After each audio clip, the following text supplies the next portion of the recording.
100% of the people that go out to restaurants have food at their house. Nobody's going out to a restaurant for food or booze or beverage or anything. They're going out to restaurants for an experience or for convenience, right? And so that being the case, what should we be selling on social media? Experience, convenience, not food.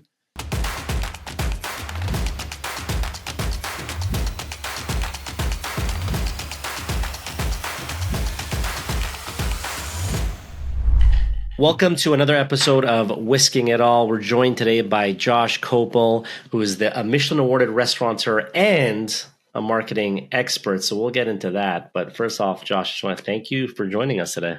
It is my pleasure, sir. I'm glad to be here.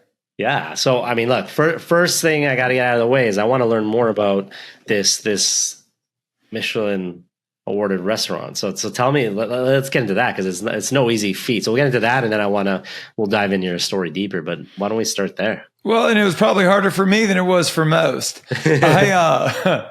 I was born out of nightlife. So I grew up running bars in Baton Rouge and just outside of New Orleans, into running nightclubs in Hollywood in California. And then out of that, I opened a dive bar in Hollywood that was incredibly successful for over 11 years. And then my sophomore effort as an owner operator was a full service fine dining restaurant. I had never worked in a restaurant before I owned one. Isn't it impressive? This is more impressive. I lost $250,000 my first year in business. Okay. Right. I totally shit the bed. And the reason is I knew nothing about doing it, which turned out to be like a massive disadvantage, but also a massive advantage because I started with first principles. I've always been like salesy and marketing centric. I've always loved other people's marketing. And it's just not of interest in our industry. Right. But I was interested in it. And I was also desperate, as I'm sure you can imagine, after having lost so much money. And that's forgetting the almost $2 million that we invested in opening the restaurant. Damn. So it's just a bloodbath, right? Yeah. And so I adopted first principles, and I got really good at being a restaurateur by just, the constant linear acquisition of skills. Figuring out what the bleeding neck problem was in my business in this given moment, solving it, and then moving on to the next. I would say that I was a great bar owner, not to diminish owning a bar, but it's not a complicated business. It's simple. It's clean. Full service, fine dining, most certainly is not. And so I think that that's really what leveled me up, and wanting to reach that level of excellence to, set a really high expectation and then exceed it. I think that that's ultimately what led to, being awarded by the Michelin Guide when they finally came back to California. That's awesome. And all of that. So like most people, all of my successes were born out of my failures. That's really cool. I mean, disclaimer, I do not recommend that you open up a fine dining restaurant with no experience. It worked out in this case, but yeah, no, that's a hell of a story. Because yeah, I mean, just opening a restaurant in general is a hard thing, and doing a fine dining restaurant is so. Kudos to you. I'm always curious to understand like what got people in the hospitality space in the first place, right? And so you mentioned, you did work in bars in the beginning and nightclubs and things like that. But even if we just take a step back before that, what kind of drew you to the hospitality space in the first place? There's this sign that I saw in a Chick-fil-A window probably 15 years ago, and it really struck me. And it said, if you have a servant's heart, apply within, which I thought was really cool because I think I do have a servant's heart. And I think that probably segments out a massive portion of the population that would not be a great fit for their service model. But I mean, I guess to steal their language, I think I've always been a professional servant. I think that, when we do this and we do this at the highest levels, that's what it looks like. I've liked to host. I like to celebrate other people. I like to be a contributing factor in the meaningful moments in people's lives. And so the first time I walked into a bar, obviously underage in Baton Rouge, I saw a stage. I saw an opportunity to perform, to celebrate, to be part of other people's revelry. That's what drew me in. That's cool. That's well said. There's something super special, I think, about being a part of that, right? It's I always think about that, how in in the hospitality world, sometimes being on the working side, you lose sight of that, but really that person who's celebrating a birthday or anniversary or just going out because or they're creating a core memory, right? And being part of that in some way is kind of cool. It's kind of cool that there's many of those kind of magical moments that you can contribute to. Dude, I took it to the next level. I became an ordained minister online, and I actually married two different couples in my restaurant during the course of the I love restaurant. that. Well, we have something in common because I was an ordained minister for the way it worked. I grew up in Montreal, and so in Montreal you're allowed to you apply online, whatever, and then you do like a quick course. And I was able to marry two of my brothers. Well, not marry them, but, but you get what I'm saying. You get what I'm saying. I did two marriages. I got you. So that's pretty neat, and that's going above and beyond. You're talking about hospitality and guest experience. For you to be minister and married two people is a nice little story. That's awesome. It was a blast. That's cool. No, I was obviously reading about you and some of the things you do and your philosophy, and one of the things you often talk about from what I've seen is the concept of kind of going from impossible to possible. So I'd love for you to kind of share what does that phrase mean to you in practice? So again, I owned this dive bar in Hollywood, and then a Michelin-Awarded fine dining restaurant, and then we spun out the fried chicken dish from that into a fast casual concept and scaled that up. And there was this common thread through all of it, which was simplicity, elegance. Like, how can you do this in the simplest, cleanest way possible? And the other benefit, other than the torture of just this masochistic endeavor of getting into multiple tiers of dining, is that you end up with this really interesting worldview, where what you see is that there are common threads that work across all tiers of dining. And so everything that I thought was impossible when I got into fast casual, which is just a very different animal than anything I had done before. Right. It was all impossible until it wasn't. And so the reason that I think it's all possible is because I think it's all really simple. That doesn't mean it's easy. Right. It just means that it's simple, right? Like getting in shape is simple, right? You just eat right and you exercise a lot. Yeah. And ultimately, on a long enough time horizon, you will be in great shape. Yeah.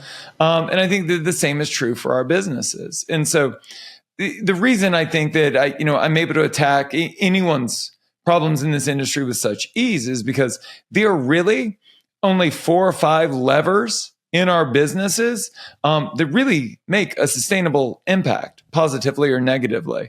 So like once you know what the levers are, which most people spend their entire careers just trying to find one or two, life gets really simple. It gets really clean. And so, the idea here is that, there's this limiting belief in our industry that nobody makes any money, right? Margins are incredibly low. Nobody makes any money. I mean, like you host this podcast. Yeah. I host Full Comp. I've had over 500 people on the show.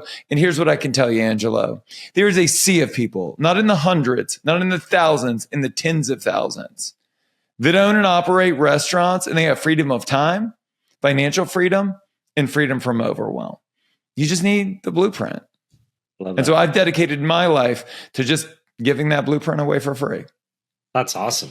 We'll definitely have to figure out where people can get that, because I know right now my listeners are thinking, I want that blueprint. So we'll definitely plug that in the show, and we'll make sure to add the link too. So don't worry, if you're listening to this, you're in the car, we're gonna put the link. You guys will get it. Plus, we'll mention it on where to find it as well. So that's awesome. Obviously, I got to ask. You mentioned the 5 levers. Can I know what the 5 levers are? Or is this only behind the blueprints? You can. Okay. Absolutely. Anyone can.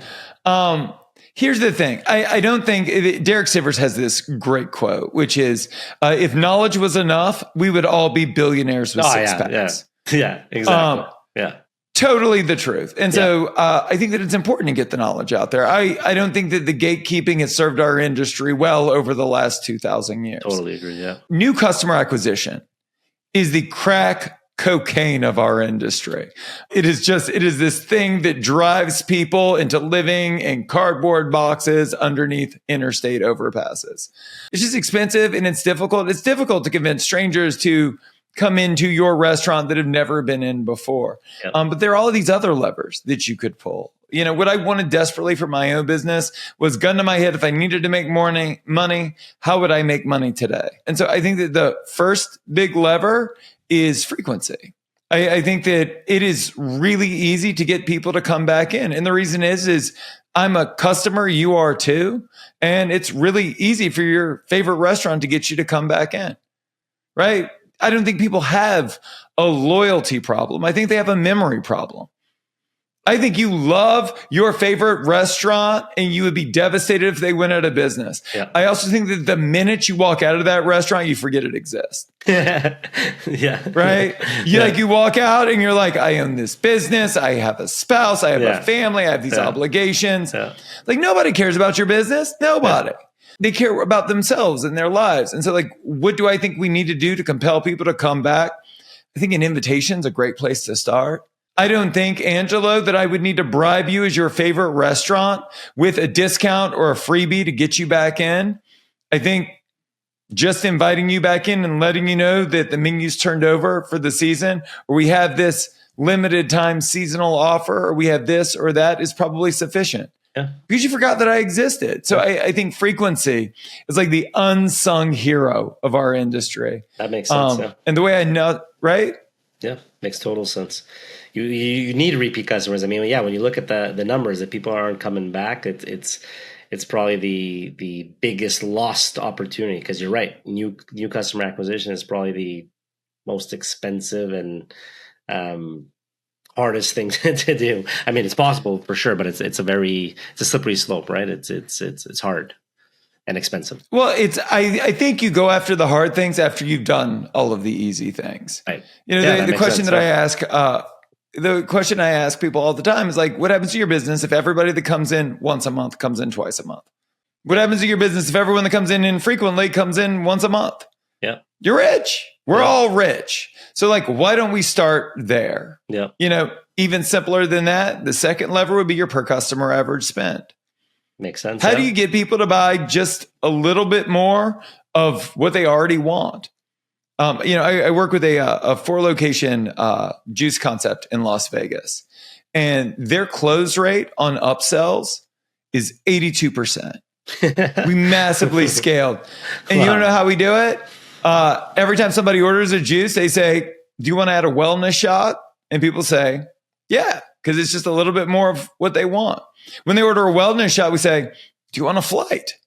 To which people say, yeah, because it's just a little bit more of what they already want. When they order a smoothie, they offer extra protein. When they order a craft coffee, they offer them an extra shot of espresso. It's just a little bit more of what everyone wants. I've got this client, Josh Benning with Lucha Cantina in Rockford, Illinois. And he scaled his per customer average spend. But I can't remember. It was either $1.18 per person or $1.81 per person. Okay. But over the course of the trailing 12 months, that represented an extra $100,000 in gained revenue. So awesome. Like, we don't have to do that much to get that much. Yeah. And if we're going to make money and we want to make money quickly, which I think we all do, I think that the way you do that is you focus on the people that are sitting in your restaurant today. You focus on the people that already know, like, and trust you. Does that make sense? Yeah, I love that. So people listen, recap, frequency, and then we'll get into maybe some tactics, but I love that. Frequency makes sense. Average spend or customer average spend makes a ton of sense. How do we just increase that ticket size? Love that. I just, funny enough, I just finished watching, I mean, it's a bit off topic, but the Hormozi book launch and the money models. I watched it myself, man. And I learned a lot about upsells myself. And so definitely it's yeah, I love that you're kind of mentioning that, because it just resonated, because all that stuff is fresh in my mind right now. And I was thinking, even within our own business, Whisk, how it's like, man, yeah, we just don't ask enough. You like, see we it just work, sell someone, right? And like it's like, It's so obvious once you see it. Using the tech, right? You saw him using the tactics in the book. He was explaining to you how to do what he was doing to you. It was awesome in real time. Yeah, it was Inception. And it felt good. Yeah, it was so cool. It was awesome. It's tremendous. Okay, so that's really cool. So we got 2. There's 3 more. What's number 3 on the list? Number 3 is going to be diversifying revenue streams. This is going to count for like 3 and 4. Okay. What I figured out when we really began to scale was that the fine dining restaurant was open 6 days a week to promote my private events business. That's what it was there to do. Because in my fast casual concept existed to promote my corporate catering business. It's the only reason it was there. And so we even put it in places like downtown Los Angeles that were densely populated with offices that ordered catering all of the time. B2B is dramatically easier than B2C when it is a service and product mix. And so we transitioned all of my businesses from B2C, panhandling to get people in for dinner on a Thursday night, to B2B, which you can control. So what we did is we went from trying to convince people to do something that they weren't necessarily inclined to do, to looking for businesses that were already doing what we wanted them to do. And then we just extended the offer to handle it for them. Are you hosting a holiday party this year? No? Okay, I'll go away. But if they are, I've got this beautiful event pack that I'd like to share with you. We'll handle the whole thing end to end, and it'll be an amazing experience for you. And so we had the right assets and all of that, and we could scale infinitely. I love that. And it just echoes what you said at the beginning, which is simple. Simple is not always easy, but simple is the answer. And when you said simple, I was thinking about like the classic example in the tech world is like Apple, right? Like they make everything look simple, but it's like, it's hard to make things simple, but if you can make them simple. Right, but it's elegance, it's simplicity. And so, you need like 5 calls a day, 5 cold calls a day, law firms near me. Yeah. Love law firms. They use other people's money. Exactly. Right. Accounting firms, economics firms. We're always looking for these companies that spend other people's monies through expense accounts. Because the problem with B2C, even as it relates to events, is like you'll call the restaurant, you'll say, yo, I want to throw an event for 50 people. I'll say, what's your budget? You'll say, well, I don't have one. And what I figured out after doing this long enough is you're not lying. You don't have a budget.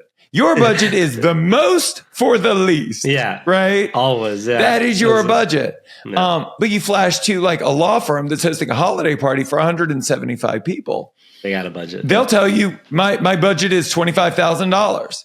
Yeah. And they expect you to spend all of it because what they're not trying to do is get a deal. What the person on the phone is trying to do is not get fired for throwing a shitty holiday party. True. Yeah, that's good advice. I'm loving this so far. We have a lot of restaurant operators that listen in and owners, operators, etc. So this is great. This is gold. Number 5. Can't leave them hanging. What's number 5? So that was 3, 4. What's the 5th lever? The 5th lever is social media, but everybody's using it the wrong way. Okay. So the way that most people use social media is to broadcast, right? To get attention. But I would argue that social media can be used to sell.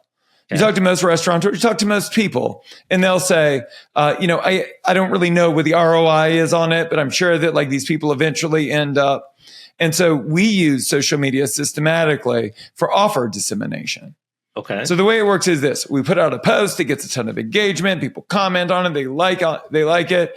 And then I reach out and I say, hey, Angela, it's Josh with Pro and Proper. I just wanted to thank you so much for commenting on that post. And that's it. And then you reply back and go, oh my God, no problem. I can't believe that the owner actually reached out. And I say, cool. You got anything going on this weekend? And you're like, no. And I'm like, oh, well, why don't you come by the restaurant? We just launched this LTO. We have this steak special. We're doing this. We're doing that. Just reply back and let me know. If not, no problem. But if you do want to come in, let me know and I'll set the reservation for you. Or I'll let the manager know that you're coming in. I'm sure he would love to come by and say hello. No discounts, no freebies.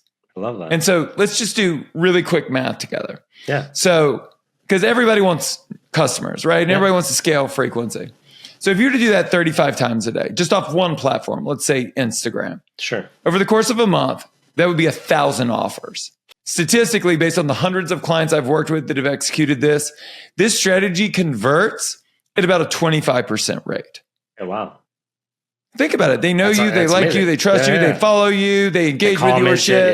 Yeah. Like if they're not going out awesome. that weekend, obviously that's not going to convince them to. Yeah. But if they are going out, it's going to influence their decision to do so. And so you do the math and you go, oh my God, that's 250 more covers. And it took me 15 minutes a day and it didn't cost me any money. But that's bad math because those people aren't coming in alone. So at minimum, you're looking at 500 covers. Right. Probably a few more than that. And so for 15 minutes a day and $0 spent, you can massively scale your customer frequency in a tangible way. That's and really even cool. If you don't, it makes people feel seen and special, which is going to help with conversion down the road. Yeah. I love that. Wow. This is awesome. 5 levels. Really, really interesting. I love the idea of, and I think this point really hit home is the not always defaulting to discounting. I think a lot of people make that mistake in the restaurant and even just in business, right? They always default like, okay, maybe if I give it cheaper, maybe if I give a discount, and often it does the opposite effect. And so I like how your approach doesn't require that, right? It's like, hey, let's think about this differently. Not everything has, because I think a big part of this, and Hormozy talks about this a lot, is the perceived value. Right. And if you're always discounting, I think there's also that less perceived value because it's you don't want to be a discount brand. Right. So it's but I think, don't you think that comes from like externalizing the customer's voice? So I think for most of us, what we do is like, because you get it all the time, right? Like you'll get like a 10% off discount from a restaurant or this or that. Yeah. But like if that restaurateur just internalized the offer and said, would I get out of bed for 10% off? Right. No. Exactly. They wouldn't. Yeah. Like everybody's marketing to other people when what they need to do is market to themselves. Yeah. Would this get my ass off the couch? Would this motivate me to move? Yeah. It is one of the biggest hurdles in our industry is, for you as an individual, right? Value is not what you pay. Value is what you get. Yeah. But then when we market our business and our brand, we assume that for everyone else on the planet, value is what you pay. That's so true. It's crazy. It's so true. No, it's funny you say that because that concept, I've seen it happen everywhere. I think every entrepreneur makes that mistake is like that newsletter wouldn't have worked for you, but then you write that newsletter like that. That offer would have never worked on you, but then you make that offer. And it's like you fall into the trap of like, would you have done it? Then why are you selling it the way you wouldn't have bought it, and I think just that is a good snippet and a good learning because a lot of people fall in that trap, and I've found myself falling in that trap so many times. I'm writing a newsletter and I'm like, wait, this newsletter sucks, or you're doing something on why am I this ad sucks? Why am I doing and you kind of reflect. And a good example I find is with referrals in the tech world. A lot of people will give referrals, and it's like such a unenticing referral fee. Let's say it's like $50 to get someone to spend this crazy amount on this subscription. And it's like when you switch gears and you're like, wait, would I do the work of doing that and trying to sell someone this thing for $50? Yeah, probably not. So anyways, love that. I love that. So those are 5 blueprints. Now I don't want to forget. So where can people, but usually I do this at the end. Let's just do it now because people are probably listening and say, okay, I want to find this. Let me go to the website. So where can they find that blueprint? So the way it works is it's been built out into a 5-day masterclass. Oh, cool. So it's a 5-day restaurant marketing masterclass. It's 1 hour a day for 5 days. It's tactics, tools, strategies. I mean, as I'm sure you and everyone else can hear. Yeah. I don't do that thing where like you tell people what they should do without telling them what they should do, which is my least favorite thing on the planet. It's so disingenuous. We just run people through all of the frameworks that our clients pay for. And it's free. And so they can sign up at restaurantbusinessschool.com. We host it almost every month. Yep. And it's free, but because it's free and because it's catered to the individuals in it, it's gated, which means we only allow a certain number of people in because we do background research on all of the restaurants involved. That's pretty neat. So restaurantbusinessschool.com. You got it. I love it. Okay, cool. That sounds awesome. So people listening in, check it out. Restaurantbusinessschool.com. We'll make sure to put that link as well in here so people can find it. But that's really, yeah, really awesome.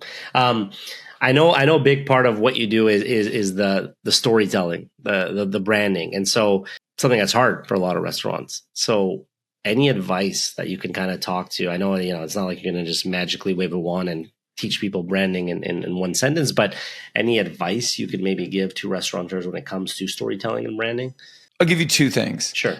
Number one, I think that we should model our storytelling after soap operas. Okay. I think that it's a really interesting way to do business. So if you look back at the genesis of soap operas, really quick story, Angelo. No, I like this. I promise it's worth it. Yeah. When soap operas first came out, they were actually started by and financed by Procter and Gamble. Yeah. The purpose of a soap opera was to sell soap to housewives. But here's the problem, is that what they found is that midway through the episodes, all the housewives would stop watching. And the reason is when you look at the natural arc of a story, there is a climax and there's ultimately a resolution and so on and so forth. Well, after the climax, everybody stopped watching, which is great for the viewers and terrible for Procter and Gamble that needed these housewives to watch ads. So they did something really interesting. Instead of telling one story start to finish, they started telling 3 stories start to finish. They started telling multiple stories. And so when you look at a soap opera or you look at any modern drama today, like your favorite detective show, they're not telling one story. They're telling 3 stories simultaneously.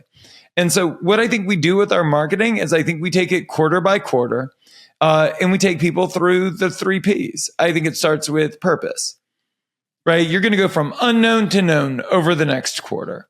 And so I'm going to tell you my background, why I got into this industry, why I chose this location, why I chose this cuisine, so on and so forth. And then I think it's product and process. I think it's showing people the effort that goes into creating an effortless experience. And you can talk about local sourcing and cooking and cocktail demos, teach people, inform them, entertain them. That's the purpose of social media. That's cool. And I think the last part is people. Right? Like I want to be an arbiter of taste. So like I'm going to show you the retail shops I like and my favorite employees and my favorite patrons. And I think that if we're telling these stories simultaneously in the same way that a drama does over the course of a quarter, people get to know, like, and trust you. The purpose of social media is just to let people know you exist or remind them that you exist. It is not to sell.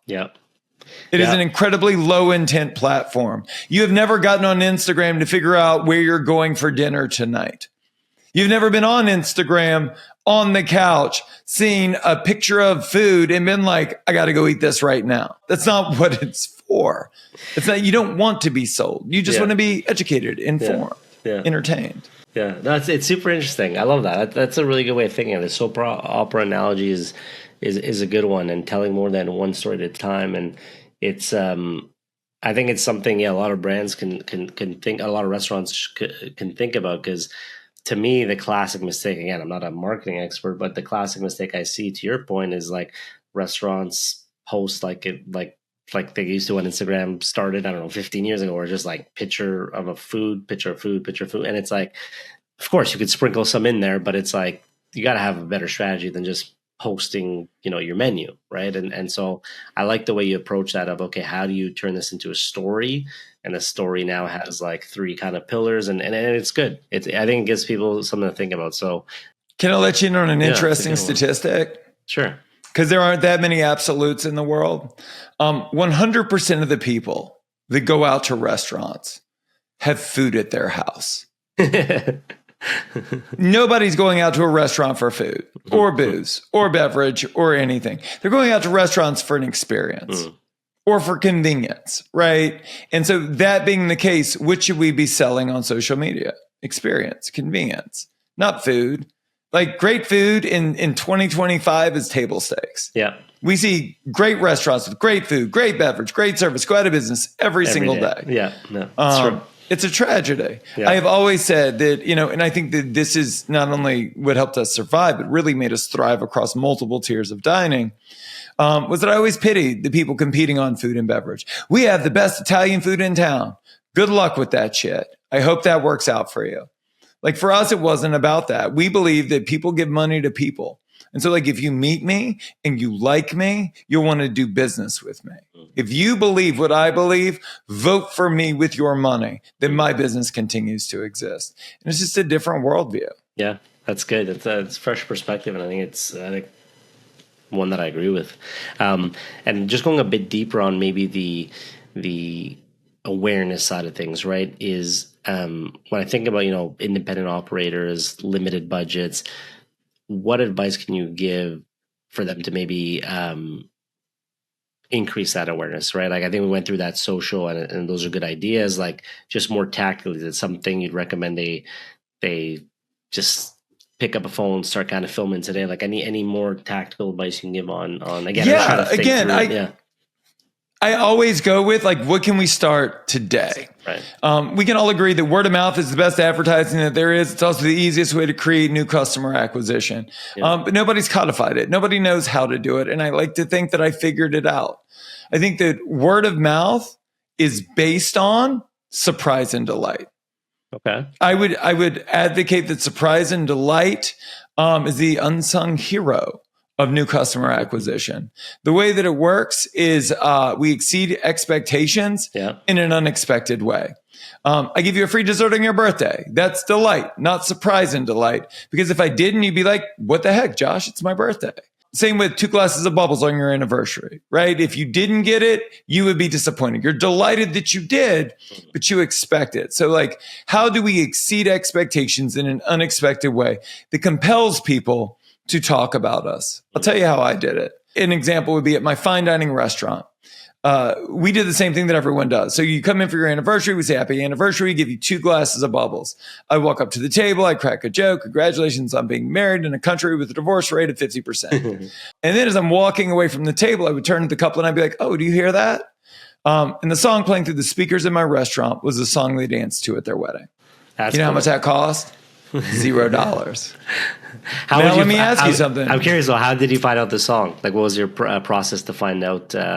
It was either a single step or a multi-step process. So if the husband made the reservation, we called the husband and we asked the husband. 100% of the time, he said, I don't know, I'll call you back. 100% every time. All right. And awesome. If the wife made the reservation, we would then do online research to find the husband, and we would then ask the husband. That's cool. That's a really cool and touch. It's amazing. Yeah. What was their reaction?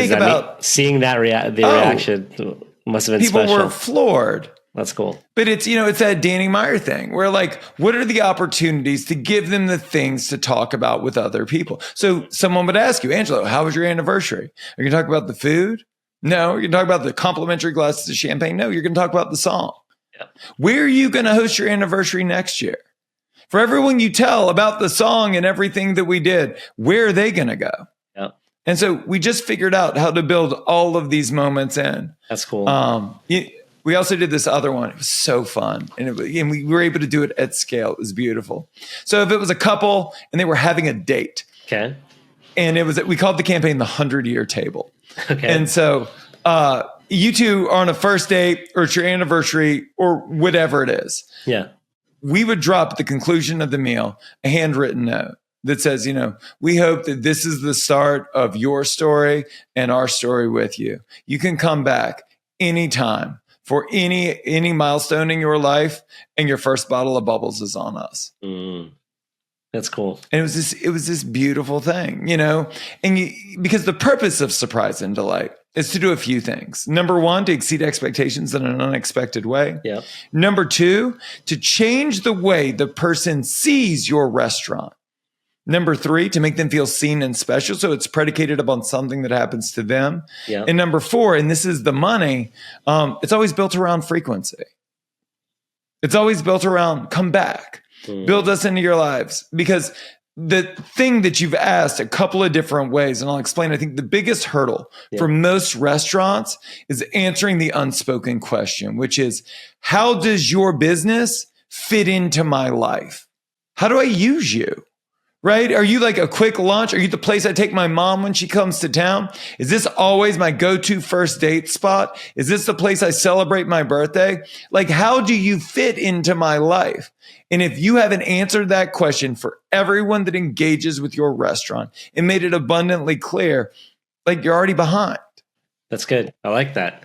I'm actually thinking about a neighborhood spot near me that's like, for me, it's just my go-to consistent when I just want a good meal, Italian meal, consistent, reasonably priced, like near the house. I have like my go, but you're right. You're really right. It's like, it makes a lot of sense. And it's funny. It goes back to what we were saying about sometimes, what you want as a guest versus what you give as as an operator. And that's right there. That's it. It just came full circle. It's like, it's so obvious when you say it, but a lot of the best strategies and advice often is, right? It's like, it's obvious, but it's not easy to conclude until someone kind of opens the curtain, and then you're like, oh shit, yeah, that makes total sense. Why am I not? And it's simple, right? Yeah. Not easy, Yeah. but it's simple. It's elegant.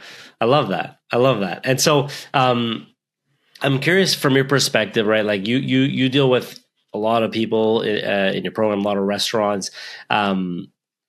What advice would you give to people who are thinking of getting into the restaurant space? Because my hot take is a lot of people who get in that maybe shouldn't get in, right? And then there's people who I think maybe should. But my whole thing is, because the barrier to entry of a restaurant is a bit lower, in the sense that often it happens from like, you tell your buddy he makes good burgers, and then he's like, you should open a restaurant, right? Like, it's like such a conversational thing that unfortunately I think it creates a higher proportion of people who really shouldn't have started a business. It was just like, okay, you make a good burger. But what advice would you give to people who are maybe thinking of getting into the restaurant space? What I love about the restaurant industry is I think it's America's first job. The statistics skew heavily in that direction. It's also like the shortest, quickest, most direct path statistically for immigrants to acclimate into the country, to build some sort of semblance. And then for families that start their own restaurants, it's the first true opportunity for generational wealth. And there are literally tens of thousands of examples of that nationally. Yeah. I think that if it's all you've ever wanted to do, I think you should do it. But I think you should do it with this caveat. The barrier to entry has never been lower to get into our industry, especially post-pandemic. There are tons of second-gen restaurants you can get. That's not what's frightening. What's frightening is that with the advent of AI, restaurant marketing, there's never been a lower threshold or barrier to marketing. And as a result, what you're already seeing, and I think it's representative of the overall downturn in the industry this year, is that like independents that don't market or thought marketing was optional are getting crushed across all markets by those that do. And so that being said, I don't think it's ever been a harder time to be an independent restaurant. And so if you're getting in, you got to go all in, understanding that you've got to do all of the ops, all of the marketing, or, have enough money out there that you can get it done. And if that doesn't compel anyone, then I would just say raise more capital. I would want to have enough to build it out and run it with no revenue for 6 months. That's enough time for any decent entrepreneur to figure things out. Well said.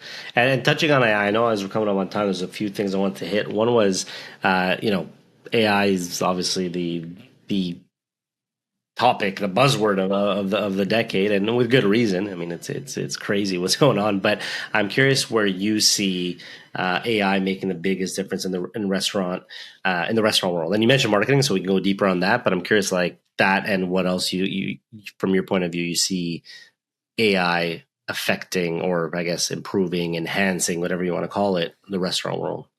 All of it. All of the above. Everything. So we're using it across all. I'm a marketing expert, and it's. I like to lead in with that because I think that that's what people are interested in. But the truth is, the program touches on everything, and we try and be an AI first company, and that doesn't mean that we're creating a ton of marketing content using AI, because most of that stuff is shit. It's like homogenous, full of M dashes, right? Yeah. And it's like no fluff. Like there are all these phrases that ChatGPT likes to use, and it's so obvious when it happens. Yeah. So, in that way, we don't use it. We use it a lot for strategy. A great quote that I heard was, if you treat it like an assistant, it functions like an assistant. If you treat it like an executive, it functions like an executive. I'll give you a big example or a great example of how we use it. Two different ways of how we use it. Yeah, please. So the first is we use it to hire right the first time. So I believe that who you are foundationally doesn't change. And I also think that who you are foundationally is a mystery to you due to Freudian ego barriers. So what we do is we rely on personality tests. So if you Google free DISC, D-I-S-C assessment, you can take one. Everybody listening should. You can DISC your whole team. You should. But what we do is we started hiring all of my clients are hiring not only leaders, but line level employees saying, forget a traditional job description. What are the outcomes we're hoping to achieve with this role? The AI builds out the job description based on those outcomes for the industry. Then we say, apply a DISC profile that is ideal for that thing. That's cool. And then we say, build out a job ad that would speak to someone with that personality profile. That's cool. And then we publish it. And then a bunch of people apply. And then we say, hey, Angelo, thanks for applying. Could you do me a favor and fill out this quick survey before we schedule your interview, which is a DISC assessment. We only interview the people that have the DISC profile that aligns with the job description. When we interview those people, we use like Otter AI or Fireflies.ai to record and transcribe the interview itself, the questions of which were crafted by the AI. We upload the transcripts of all of those interviews into the AI and then have the AI force rank who we should hire in what order based on not only their DISC, but also like their answers to the live interview questions. Smart. It's only worked every time we've done it. That's smart. It's smart. It's one of the biggest opportunities I think in the AI space right now is just the conceptualizing behind it, right? It's like a lot of people are using it just as a Google. I'm searching for something, I'm going off, but it's and that's where I've been getting a ton of value too. It's kind of like the layering. It's being the orchestrator that can see the bigger picture and connect the dots. And that's a great example you just said. It's like none of those individual things are that complicated. Like someone can upload a transcript and ask, right? But when you kind of piece them all together, I think that's where the magic happens, which in this case, I love it. And I think the audience would kill me if I don't ask for a little bit of marketing advice because you're a marketing expert. We're talking about AI. So that was great on hiring. What areas can we maybe just jump into a bit? I know we're coming up on time, but maybe just jump into a bit on terms of leveraging AI for marketing. So I think that if we're looking at four walls marketing to start, I think that what they could do is they could easily just drop their menu and their sales data and just ask the AI to analyze it. I think that you can also drop your menu in and say, I want you to optimize these menu descriptions to amplify perceived value. And I think that'll go a long way. Yep. I think most people have their menus structured in the wrong way. Yeah. AI could probably fix it. Probably not as well as me, but probably better than you have it today. Right. And then, when we look outside of that, there are a bunch of resources you can build. I built a custom GPT. There's a framework that I have for newsletters that I think has a high open rate, high conversion rate, does all of the things that we talked about. And instead of teaching the framework, I just built a custom GPT for it. So they just put in what month it is, a link to their website, their first name, their pronouns, and the three things they want to talk about that month. And it just builds it. The entire thing in their voice, in their tone, in their brand. And so I bring that up because if you don't know what to say, you just find a framework you like. You could find a restaurant newsletter that you like, right? Export it to PDF, upload it to ChatGPT and say, I like this. If I was to do this for me, what would it look like? Exactly. That in itself, I think, just I want to echo that because I think that in itself, people don't realize how powerful that is with AI, you could just take figure out the skeleton. Like, you don't have to figure it out. You could just ask, right? So to your point, you take the newsletter. I like this format. Can you ask me questions so I can, can you extract what are the elements of this newsletter? Now, can you ask me questions so I can, et cetera, et cetera. But the point is, I think that concept in itself, we're talking newsletter, but it could be anything. It could be an Instagram post. It could be a video. Like, you take an Instagram post and, hey, why I love this post. I'm trying to figure out why. Can you extract what elements are in this? And then boom, you have a blueprint. And I think it's like reverse engineering and then creating a bit of a blueprint, right, of all these things makes for such a massive impact. So this is great. I mean, I might join the 5-day thing. Honestly, I'm interested to see. I don't run a restaurant today. I'm running Whisk, which is, we do help with inventory and all that good stuff, back of house stuff with restaurants and bars and all that. But I always love learning. I'm a curious guy, and I mean, I love your style. I love when people offer value up front, right? Like I'm like that too. So like, I love that there's value on this podcast, and then you have free 5 days of value, and then great, there'll be that percentage of people who you're able to capture and are willing to pay, but it's cool that you're just giving value, period. And we're like that too at Whisk, and big fan of that. So you might see a random application there. It might be me trying to come in. But I love this. Just to wrap up, I mean, I could easily talk to you for so much longer. We might have to have you back, because honestly, I will probably go deeper. I'll wait till we release this episode. I'm sure there'll be a bunch of feedback. We'll get you back on and maybe do a deeper session on some marketing tactics. But as we wrap up again, I want people to get a chance to know you, to find you. Where can they find you? I know we can mention again the website, but maybe even just your socials, or where they can follow you. Are you active on LinkedIn, on Instagram, whatever you want to plug? Now's your chance to plug. If they go to joshkopel.com, they'll find access to everything. And there are a bunch of free tools and resources there as well that they can access. Perfect. So that makes it easier. So for people listening, again, we're going to put the actual link, but if you're just in your car or whatever, it's Josh Kopel, KOPEL.com. You'll find everything there. We'll put the links. But Josh, this was awesome. I'm excited. I think we'll definitely have to have you back, because it's I could tell we barely scratched the surface with you. So I'm excited to have you back in the near future. So we'll be in touch for sure. It would be my pleasure. Thank you. This is awesome. If you want to learn more about Whisk, head to whisk.ai and book a demo.